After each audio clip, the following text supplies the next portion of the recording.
বিদায় মানেই বিষাদ নয়, বরং কখনো কখনো তা হয়ে উঠতে পারে অর্জিত সম্মানের চূড়ান্ত বহিঃপ্রকাশ। পটুয়াখালীর জৈনকাঠি মাধ্যমিক বিদ্যালয়ের প্রাথমিক শাখার শিক্ষক ফোরকান তালুকদার দীর্ঘ ৩৭ বছরের পথ চলা শেষে যখন তিনি প্রস্থান করছেন, তখন পুরো বিদ্যালয় প্রাঙ্গণ যেন পরিণত হয়েছে উৎসবের আঙিনায়। প্রাক্তন শিক্ষার্থীদের সংগঠন তারুণ্যের উদ্যোগে আয়োজন করা এক রাজকীয় বিদায় সংবর্ধনা।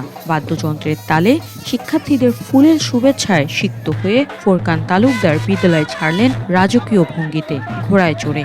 যে মানুষটি একসময় এই বিদ্যালয়েরই শিক্ষার্থী ছিলেন, আজ তাকে এমন বিরল সম্মানে বাড়ি পৌঁছে দিলেন শিক্ষার্থীরা।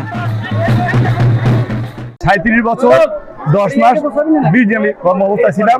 আমার হাত থেকে আল্লাহর রহমত অনেক শিক্ষার্থী আমার বই পাঠ্য ছাড়াও আমার ছাত্রগণ ওদেরকে সঠিক পরামর্শ দিয়ে বিভিন্ন দিকে অনুপ্রেরণা দিয়েছি।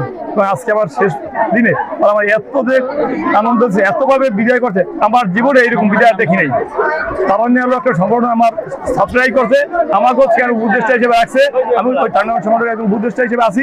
তো ওদের পক্ষ থেকে এরা এত সারা দিচ্ছে, যেটা আমি এত যোগ্য মানুষ না, যে আমি এত সম্বর্ধনা পাওয়ার যোগ্যতা আমার ভিতরে নেই। ছাত্রছাত্রীদের কাছে তিনি কেবল শিক্ষকই নন, ছিলেন একজন নির্ভীতচারী অভিভাবক। শুধু শ্রেণীকক্ষেই সীমাবদ্ধ ছিলেন না তিনি, খোঁজ নিতেন শিক্ষার্থীদের বাড়িও।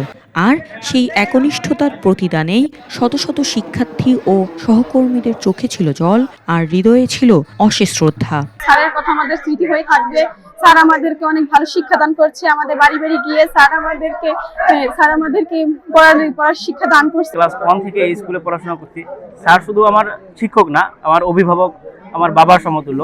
আমার বাবাও শিক্ষক ছিলেন এই স্কুলেরই, আমার বাবার কলিগ ছিলেন স্যার।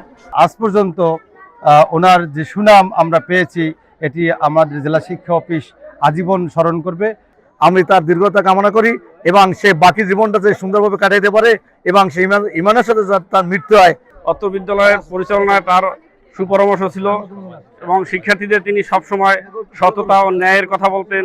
একজন শিক্ষকের প্রস্থান ঘটলেও তার রেখে যাওয়া আদর্শ ও শিক্ষা অমর হয়ে থাকে উত্তরসূরিদের মাঝে।